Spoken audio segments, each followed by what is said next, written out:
جزاکم اللہ خیر احسن جزا۔ تلاوت کلام اللہ کے بعد اب خطاب کا سلسلہ کو آگے بڑھاتے ہوئے میں آپ سامعین کے سامنے اپنے ایک معزز مہمان بحیثیت خطیب فضیلت الشیخ احسان اللہ ثنابلی مدنی صدر جمعیت الہدیٰ التعلیمیہ والخیریہ تھانے ممبئی، وہ ناظم ذیلی جمعیت اہل حدیث کلیان ممبئی سے ادباً گزارش کرتا ہوں کہ آپ تشریف لے آئیں اور سامعین کے سامنے اپنے پرمغز خطابات سے سامعین کو محظوظ فرمائیں۔ مدنی حفظ اللہ کے ذمے ہے، الحمدللہ شیخ تشریف لا چکے ہیں۔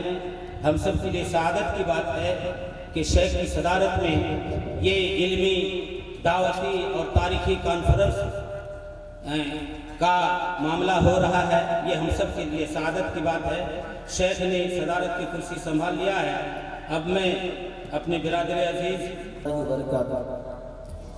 إن الحمد لله نحمده ونستعينه ونستغفره ونعوذ بالله من شرور أنفسنا ومن سيئات أعمالنا، من يهده الله فلا مضل له ومن يضلل فلا هادي له، وأشهد أن لا إله إلا الله وأشهد أن محمدا عبده ورسوله.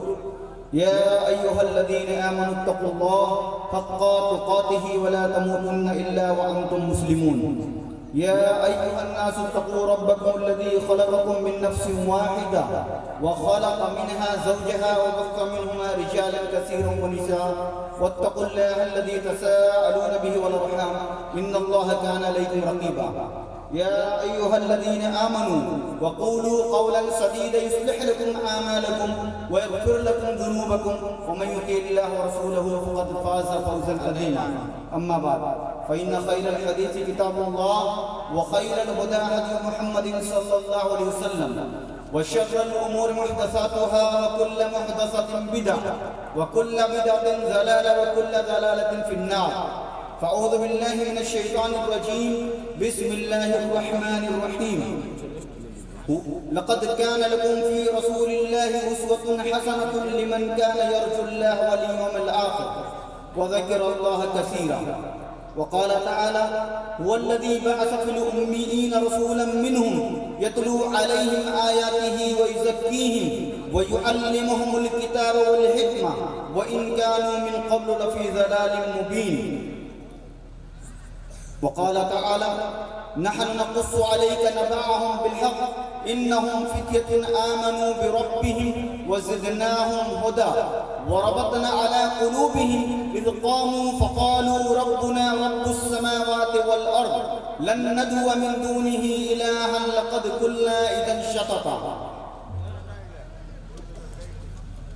قابل قدر گرامی صدر محترم فضیلت الشیخ محمد اشفاق سلفی حفظہ اللہ، الجامعۃ السلفیہ کے معزز و موقر ذمہ داران، قابل احترام علماء کرام، سامعین کرام، عزیز طلبہ،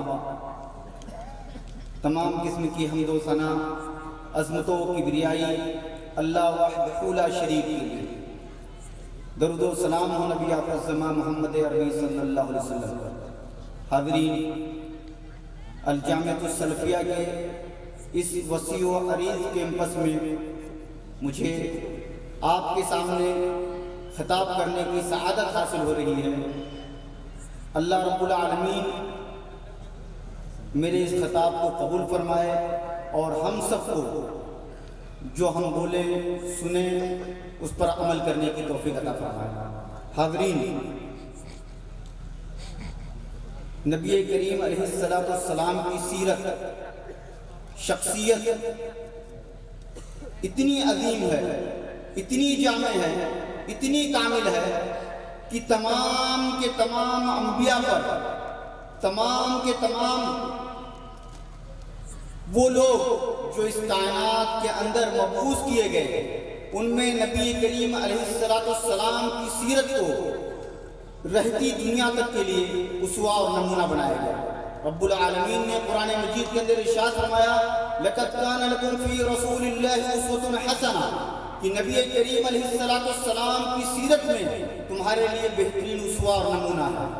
جب ہم نبی کریم علیہ السلام کی سیرت کا مطالعہ کرتے ہیں، نبی کریم علیہ السلام کی شخصیت کا مطالعہ کرتے ہیں اور نبی کریم علیہ السلام کے اقوال، افعال، اعمال کا بنظر غائب مطالعہ کرتے ہیں تو ہمارے سامنے یہ حقیقت کھل کر نظر آ جاتی ہے کہ اللہ رب العالمین نے ارشاد فرمایا کہ ہم نے آپ کو دونوں جہان کے لیے رحمت بنا کر بھیجا۔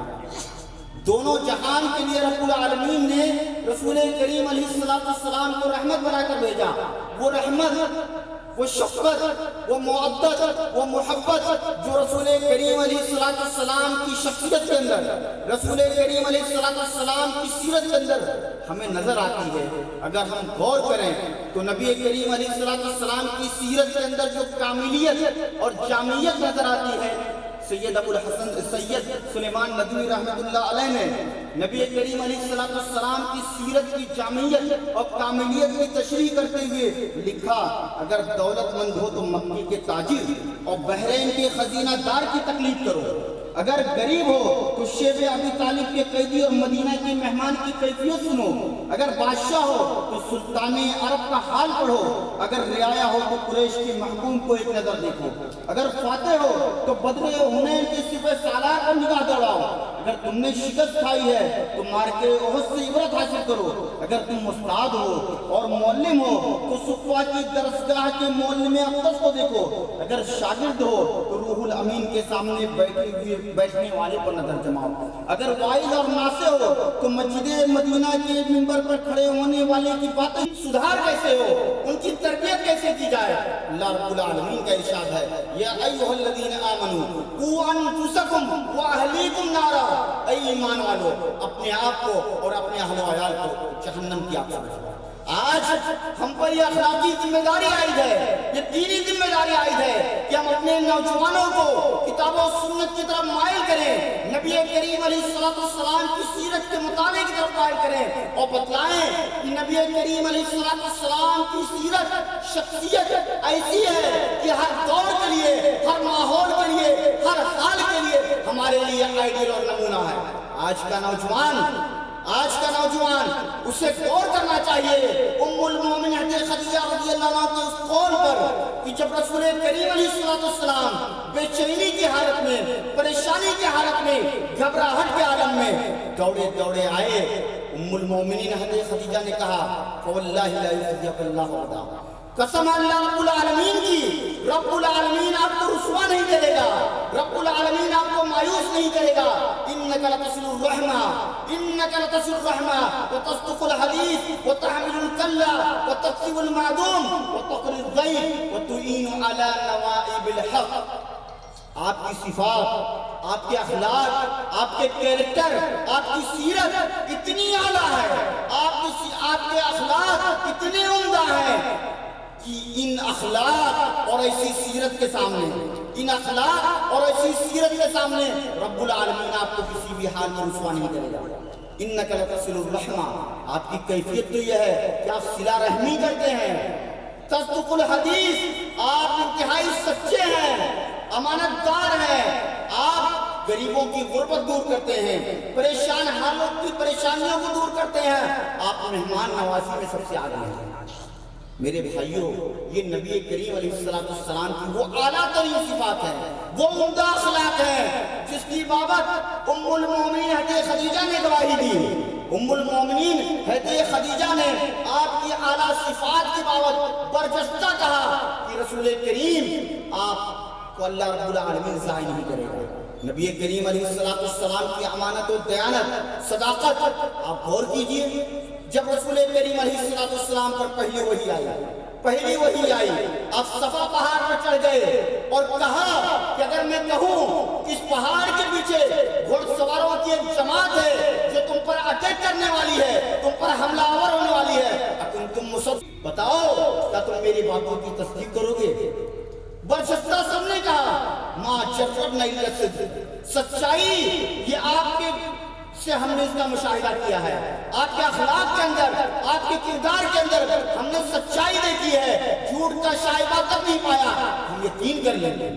لیکن جیسے ہی رسول کریم نے کہا، جیسے ہی رسول کریم نے کہا کہ مجھے اللہ کی طرف سے نذیر و بشیر بنا کر بھیجا گیا ہے، اِنَّا أَرْسَلْنَاكَ شَاهِدًا وَمُبَشِّرًا وَنَذِيرًا وَدَاعِيًّا إِلَى اللَّهِ بِإِذْنِهِ وَسِرَاجًا مُنِيرًا، کہ ہم نے آپ کو گواہ بنا کر بھیجا، گواہ بنا کر بھیجا، ڈرانے والا بنا کر بھیجا، نذیر بنا کر بھیجا، خوشخبری دینے والا بنا کر بھیجا۔ یہ اللہ رب العالمین نے نبی کریم علیہ السلام پر رسالت کے ذریعے، نبوت کے ذریعے انہیں ان مراتب سے سرفراز کیا۔ تو میرے بھائیوں، رسول کریم علیہ السلام کی سیرت یہ ہمارے لیے سب سے بہترین آئیڈیل ہے، سب سے بہترین اسوہ ہے۔ نبی کریم علیہ السلام کا کردار، نبی کریم علیہ السلام کے اخلاق عالیہ، یہ ہمارے لیے بہترین زندگی گزارنے کا لاہ عمل ہے۔ اگر ہم نبی کریم علیہ السلام کی سیرت کا مطالعہ کریں، نبی کریم علیہ السلام کی سیرت کا مطالعہ کریں اور نبی کریم علیہ السلام کے تربیت کا مطالعہ کریں، تو آپ دیکھیے کہ جب رسول کریم علیہ السلام نے ہجرت کا حکم دیا، جب مسلمانوں کو ہجرت کا حکم دیا، تو مسلمانوں کا ایک وفد نجاشی کے دربار میں پہنچتا ہے، حبشہ پہنچتا ہے۔ مسلمان جب کفار مشرکین کے ظلم کو برداشت نہیں کر پاتے تو ہجرت کرتے ہوئے حبشہ کی طرف جاتے ہیں، حبشہ پہنچتے ہیں، نجاشی کے دربار میں بلائے جاتے ہیں۔ ایک وفد کفار و مشرکین کا پہنچتا ہے اور وہ کہتا ہے کہ ہمارے کچھ لوگ ہیں جو اپنے دین کو ترک کر کے، اپنے ایمان کو ترک کر کے آپ کے ملک میں آ چکے ہیں، ہم چاہتے ہیں کہ انہیں دوبارہ لوٹا دیا جائے۔ تو دیکھیے جعفر بن ابی طالب بلائے جاتے ہیں، جعفر بن ابی طالب بلائے جاتے ہیں اور ان کے سامنے پورا ماجرا رکھا جاتا ہے۔ جعفر بن طالب کیا کہتے ہیں؟ ایھا الملک، ایھا الملک انا قوما اہل الجاہلیت، اے بادشاہ ہم ایک ایسی قوم تھی، ایک ایسی قوم تھے جو جاہلیت میں ڈوبی ہوئی تھی، کفر و شرک میں ڈوبی ہوئی تھی، لیکن اللہ رب العالمین نے ہم میں سے ایک رسول بھیجا، جعفر بن طالب کہ وہ اقوال، وہ کلمات آپ سنیے کتنے جامع الفاظ ہیں۔ ایھا الملک کنا قوما علی جاہلیت نعبد الاصنام وناکل المیت ونأتی الفواحش ونقطع الارحام ونسیء الجوار ویأکل القوی منا الضعیف حتی بعث اللہ الینا رسولا منا نعرف نسبه وصدقه وامانته ووفاقه ودعانا الى الله لنوحده وامرنا بصدق الحديث واداء الامانه وصله الرحم وحسن الجوار۔ اب غور کیجئے کہ حضرت جعفر رضی اللہ عنہ کی تربیت یا نبی کریم علیہ السلام نے صحابہ کرام کی تربیت، نوجوانوں کی تربیت کن باتوں پر کی تھی، کن اخلاق پر کی تھی، ان کی تربیت کیسے کی تھی، ان کی شخصیت سازی کیسے کی تھی۔ رسول کریم علیہ السلام نے جب ان کی تربیت کی، ان کے کیریکٹر کی تربیت کی، ان کے اخلاق کی تربیت کی، یہ جملے نکلے کہ اے بادشاہ کنا قوما اہل الجاہلیت، اے بادشاہ ہم ایک جاہل قوم تھے، ان پڑھ قوم تھے، حالات ایسے تھے کہ معمولی باتوں پر جنگیں ہو جاتی تھی، قتل و خون ریزی کا بازار گرم ہو جاتا تھا۔ اس کا مشاہدہ کیجئے کہ رسول کریم علیہ السلام کی جب عمر 35 سال تھی، خانہ کعبہ کی تعمیر نہ ہوئی تھی، خانہ کعبہ کی تعمیر نہ ہوئی تھی، 4-5 دن تک معاملات ایسے چل رہے کہ حجر اسود کو اس کے مقام مخصوص پر کون رکھے گا، مقام مخصوص پر کون رکھے گا حجر اسود کو۔ حالات ایسے تھے کہ لڑائی ہو جائے، جنگ چھڑ جائے۔ کسی کہنے والے نے کہا کہ جو صبح سویرے دروازے سے، خانہ کعبہ کے دروازے سے داخل ہو وہی اس کا فیصلہ کرے گا۔ الصباح نبی کریم علیہ السلام کو دروازے سے داخل ہوا جاتا ہے، سب کہتے ہیں آمنا، سب رسول کریم علیہ السلام کی امانتداری پر فدا ہو جاتے ہیں اور ایک جملہ کہتے ہیں کہ جو آپ کا فیصلہ ہوگا اس پر ہم راضی ہیں۔ یہ رسول کریم علیہ السلام کی شخصیت تھی، سیرت تھی۔ آپ کی سیرت اگر کوئی گہرائی سے جائزہ لے، کوئی گہرائی سے جائزہ لے کہ نبی کریم علیہ السلام کی ولادت، پیدائش یتیمی کی حالت میں ہوئی، مکہ کے اندر